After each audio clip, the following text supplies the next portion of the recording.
हूं आपके साथ शफान अंसारी। शुरुआत करेंगे इस वक्त की बड़ी खबर आपको बताएं। जैसलमेर बाड़मेर में हिंद पाक सरहद पर आज से ऑपरेशन सर्द हवा शुरू कर दिया गया है। पाकिस्तान की जानिब से होने वाली दरअंदाजी रोकने के लिए ये ऑपरेशन शुरू किया गया है और 29 जनवरी तक अब सरहद पर फौज के जवान खास निगरानी रखेंगे। बीएसएफ के अफसर और जवान कोहरे की आड़ में होने वाली दरअंदाजी को रोकने के लिए कमर पूरी तरह से कस चुके हैं और इस दौरान खुफिया एजेंसियों को भी अलर्ट कर दिया गया है। सरहद पर बनी चौकियों पर अफर तफरी जो है या यूं कहें निगरानी जो है वो बढ़ा दी गई है, तो पेट्रोलिंग और हुर्रा चेकिंग तेज कर दी गई है। जैसे जैसे गर्मी का मौसम नज़दीक आता है और इस मौसम में जब बर्फ पिघलना शुरू होती है तो इस चीज़ का फ़ायदा उठाने की कोशिश जो है वो दरअंदाज करते हैं और ऐसे में दरअंदाजी के जो इम्कान है वो बहुत ज़्यादा बढ़ जाते हैं। इसी के लिए अब इस दरअंदाजी को रोकने के लिए ये ऑपरेशन जो है वो शुरू किया गया है, जिसको नाम दिया गया है सर्द हवा ऑपरेशन। एक और बड़ी खबर आपको बताएं, सीएए और एनआरसी पर हंगामे के बीच मौलाना वहीदुद्दीन का बड़ा सवाल आया है सामने। तेलंगाना बल्दिया और दिल्ली असेंबली के इंतखाबात को रोकने की मांग दरअसल जाफरी ने की है और कहा है कि जब तक ये तय नहीं होता है कि कौन असली शहरी है तो फिर इंतखाब किस बात का। ये कहना है जाफरी का।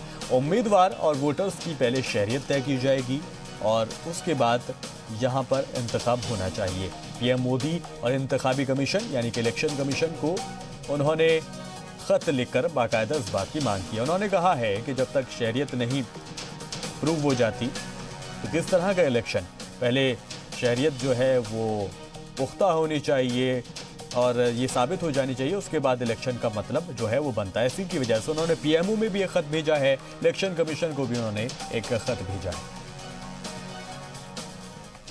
कहना है कि इंडियन कॉन्स्टिट्यूशन को में गड़बड़ी की जा रही है। उसी इंडियन कॉन्स्टिट्यूशन के तहत आम आदमी का भी इंडियन कॉन्स्टिट्यूशन ने काफ़ी हक दिया है। हम जानने की कोशिश करते हैं कि अब इन्हें क्या प्रॉब्लम है इलेक्शन से। आपका जी सलाम में खैर मकदम है।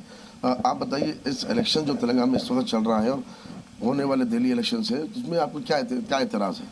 मुझे इस बात पर एतराज़ है कि एक जानिब एनआरसी और एनपीआर सीए इस बारे में इख्तलाफात चल रहे हैं, एहतजाज चल रहे हैं। जब तक कि ये तय नहीं हुआ तो फिर कैसे इलेक्शन करेंगे। तो हम इस बात पर गौर करने पर मजबूर हो गए कि वोट जो डाल रहा है वो शहरी है या नहीं है, क्योंकि जो है तय नहीं हुआ गवर्नमेंट के पास। जब भी गवर्नमेंट एनआरसी निकालने वाली है और एनपीआर जो चल रहा है मरदमशुमारी जो होने वाली है, तो आप किसकी मरदमशुमारी कर रहे हैं, शहरियों की या गैर शहरियों की? तो पहले ये तय करना। गवर्नमेंट के पास भी तय नहीं है। जब ये तय नहीं है तो फिर इलेक्शन कैसे करा रहे हैं? नहीं कराना चाहिए। जैसे कि हमारे ही अब तेलंगाना स्टेट के दबिरपुर डिवीज़न में कॉरपोरेटर का इलेक्शन है, बाई इलेक्शन हो रहा है। तो मैं बिल्कुल अपसेट हूँ।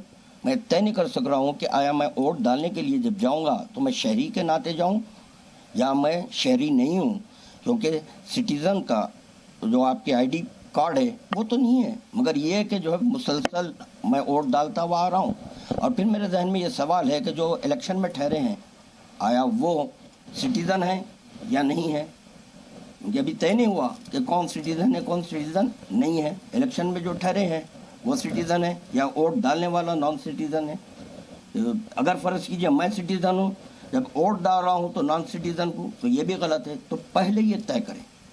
जब यहाँ पर और अहम तरीन बात मैं ये कहना चाहता हूँ वो ये है कि जैसे कि जितने भी दीगर सियासी जमातें हैं जो भी हैं वो तमाम के तमाम एहतजाज कर रहे हैं। एनआरसी एनपीआर सीए के ख़िलाफ़ हैं। वो एहतजाज हो रहा है आज सारे देश हमारे हिंदुस्तान में। बीजेपी इसकी तायद में है। तो जब बीजेपी कह रही है एनआरसी आना चाहिए तो फिर सवाल पैदा होता बीजेपी इस बात पर गौर करे कि आप अपने नुमाइंदे को कैसे ठहरा रहे हैं इलेक्शन में, जबकि आपके पास एनआरसी तय नहीं है। तो आप वोट सिटीज़न से मांग रहे हैं या गैर सिटीज़न से मांग रहे हैं? आप इसके लिए रोक पाएंगे, उसके लिए आपने क्या इक़दाम उठाए? देखिए, मैं तो पहले अभी जो दरख्वास्त दिया हूँ, जैसे कि जो मैं चूँकि तेलंगाना स्टेट से मेरा ताल्लुक़ है, आपके चीफ मिनिस्टर को दरख्वास्त दिया हूँ और आपके यहाँ इलेक्टोरल जो ऑफिसर हैं इलेक्शन के उनको दरख्वास्त दिया हूँ और एक दरख्वास्त हमारे वज़ीर आज़म मोदी जी को दिया हूँ और चीफ इलेक्टोरल ऑफिसर।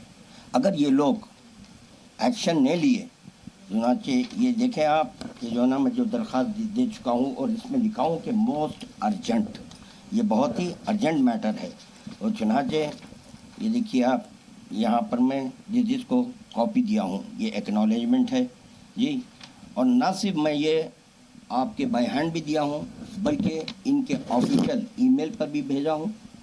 और ये देखिए आप, ये पोस्टल ये जो ना मेरे पास प्रूफ है जिसको मैं दरख्वास्त दे चुका हूँ।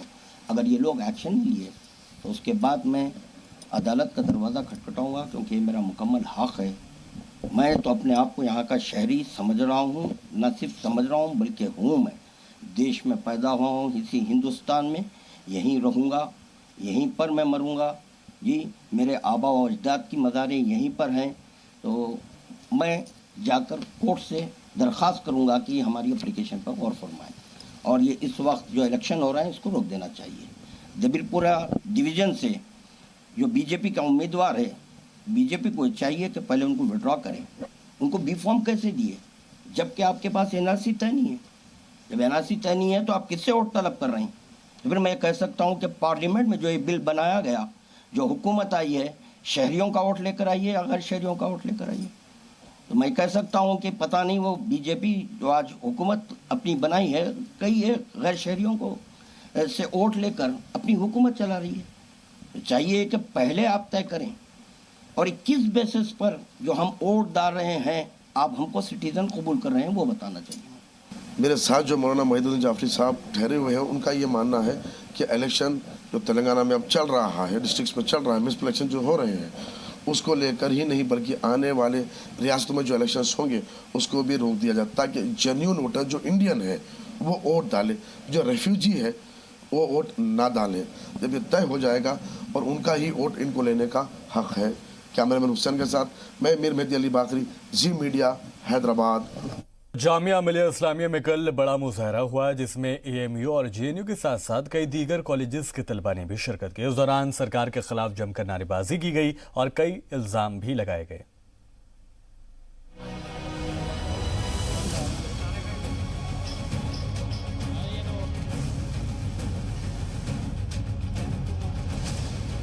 गुज़िश्ता 15 दिसंबर को जामिया मिलिया इस्लामिया यूनिवर्सिटी कैंपस में पुलिस दाखिल हुई थी। लाइब्रेरी में तोड़फोड़ के साथ साथ उस वक्त कुछ तलबा के साथ पुलिस ने बदसलूकी भी की थी। इस वाक़े को गुजरे 1 महीने हो चुके हैं।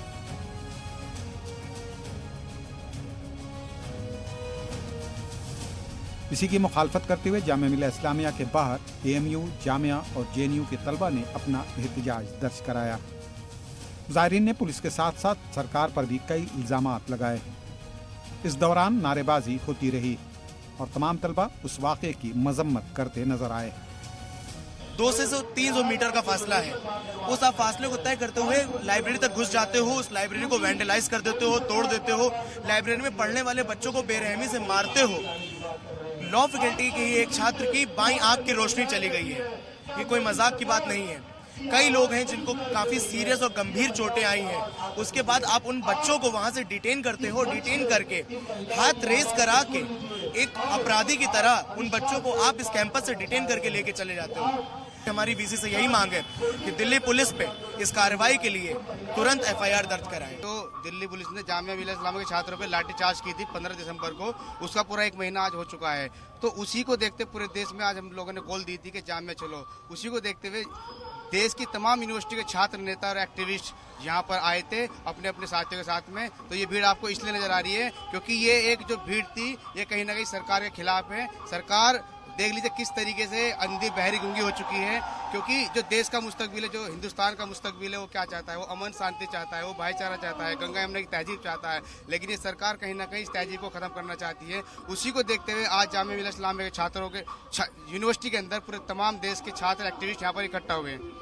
आज ये एक जॉइंट स्टूडेंट्स कॉल है, हर यूनिवर्सिटी से यहाँ पर स्टूडेंट्स आए हुए हैं और हमारा ये जो आज का जॉइंट कॉल है वो एफआईआर न दर्ज होने के खिलाफ है। क्योंकि जिस तरह से 15 तारीख को क्रैक डाउन हुआ दिल्ली पुलिस का इलीगल ट्रेसपास किया जामिया मिलिया में, आज 15 तारीख 1 महीना हो गया, लेकिन हमारी वीसी साहिबा FIR नहीं दर्ज करा पाई है। इसलिए आज हम यहाँ फिर से इकट्ठा हुए हैं। तो हमारी जो लड़ाई है इंसाफ की लड़ाई है। इंसाफ ये कि हमें आप पुलिस ब्रुटैलिटी से इंसाफ दिला दो, और ये जो ब्लैक लॉ बनाया है, ये जो CAA NRC और NPR ब्लैक कानून लाया है, ये संविधान के खिलाफ है। इस लड़ाई में हम आज संविधान के खिलाफ आज हम संविधान बचाने की लड़ाई लड़ रहे हैं, और हम लड़ते रहेंगे जब तक सरकार इस ब्लैक लॉ को वापस नहीं लेगी। शाहीन बाग के साथ साथ जामिया में चल रहे मुजाहरे की हिमायत करने के लिए पंजाब से भी कसीर तादाद में लोग पहुंचे। इन लोगों ने भी हुकूमत पर इल्ज़ाम लगाया और कहा कि वो आगे भी मुजाहिरीन की हिमायत करते रहेंगे। जो यहाँ पर स्टूडेंट्स पर और CCA NRC के नाम पर नाम पर जो मुस्लिम भाईचारे को ये तशद्दुद कर रही है, हम उसकी सपोर्ट में आए हैं। क्योंकि हमारी जथेबंदी भारतीय किसान यूनियन एकता उग्राहा, हम सिख पहले हैं, बाद में हम जथेबंदी के हैं। हमारी जथेबंदी ने इनको सपोर्ट की है। आज हम 500 की गिनती में सपोर्ट करने आए हैं। कल अगर ये हमें बुलाएंगे, हम 5000 और 50,000 भी आएंगे। जामिया और शाहीन बाग का मुजाहरा लगातार जारी है, लेकिन मसले का कोई हल फिलहाल दिखता नजर नहीं आ रहा। CAA और NRC की मुखालफत तो यहाँ हो ही रही है। इसके साथ साथ आज जो AMU JNU के साथ साथ कई जो यूनिवर्सिटीज़ और कॉलेजों से यहाँ स्टूडेंट आए, वो इसीलिए आए थे कि जो जामिया में 15 दिसंबर के दिन या रात में जो कार्रवाई हुई पुलिस की, उसकी वो मुखालफत दर्ज करा सके। आज बड़ी तादाद में लोग यहाँ जुटे थे, ये बात सही है, लेकिन इस सिलसिले में हो या फिर CAA और NRC की बात हो, दोनों ही मामलों में अभी कोई भी मसले का हल निकलता नजर नहीं आ रहा। कैमरामैन प्रदीप के साथ मीडिया के लिए दिल्ली से मैं शोएब रजा। और 1984 के सिख दंगों के बाद SIT की रिपोर्ट के ऊपर क्या कुछ कहना है भारतीय जनता पार्टी का, सीधा लिए चलेंगे। प्रेस कॉन्फ्रेंस कर रहे हैं प्रकाश जावड़ेकर। लेकिन ये नोटिस 2-2.5 साल दी नहीं, अक्टूबर 19 तक नहीं दी। ये जो 2.5 साल का डिले है, देरी है, ये कॉम्प्लिसिटी है दिल्ली सरकार की गुनहगारों के प्रति जो सहानुभूति है, और उसका ये नतीजा है कि 2-2.5 साल उनको सूचना ही नहीं दी, उनको नोटिस ही नहीं दी। इसके कारण उन्होंने अपील नहीं किया। अब उन्होंने अपील किया। अब इनके वकील परसों खड़े हुए कोर्ट में, और राहुल मेहरा, और उन्होंने कहा कि 22 को फांसी नहीं लग सकती। पूरा देश 22 को फांसी लगे एक बार, देश के बहुत अट्टल बदमाशों को, ये सोच रहा है, ये देखना चाहता है। और अब आम आदमी पार्टी के राज्य सरकार के वकील कह रहे कि 22 को फांसी नहीं हो सकती। क्यों? क्योंकि अभी अपील का वक्त है। ये वक्त दिया किसने? ये अगर 2017 में सुप्रीम कोर्ट के निर्णय के बाद 1 सप्ताह में अगर उनको नोटिस दिया जाता, तो आज तक सारे उनके जो अपील के अधिकार है वो खत्म होके वो कभी के फांसी लटक चुके होते।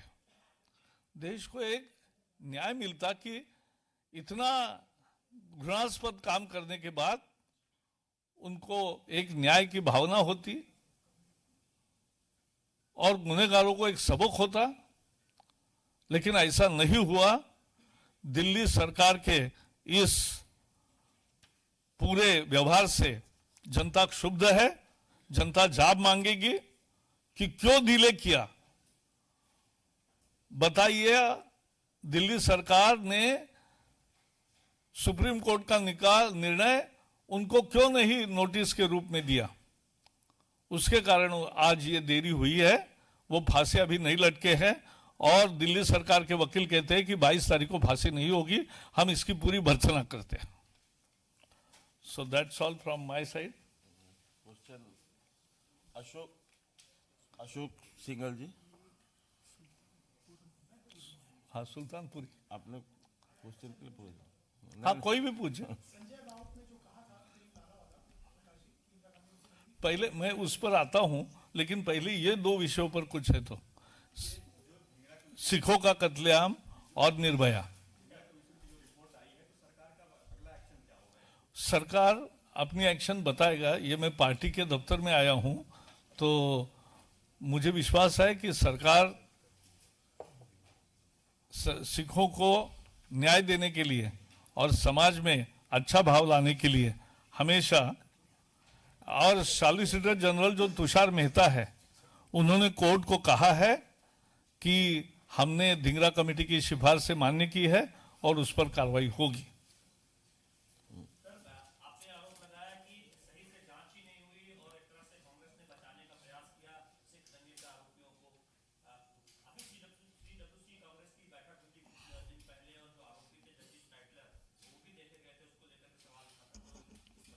नहीं, यही तो है, कांग्रेस गुनहगारों के साथ है।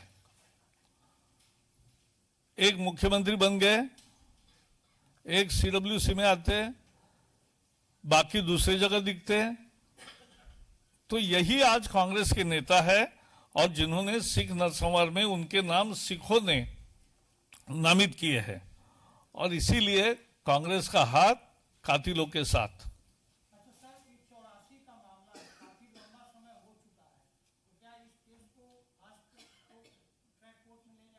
मुझे लगता है वो तो सरकार का विधि मंत्रालय आपको बताएगा उसकी प्रोसेस, लेकिन सरकार की तरफ से सॉलिसिटर जनरल तुषार मेहता जी ने ये बता दिया कि सरकार ने ये सिफारिश से मान्य की है और उसके अनुसार आगे बढ़ेंगे।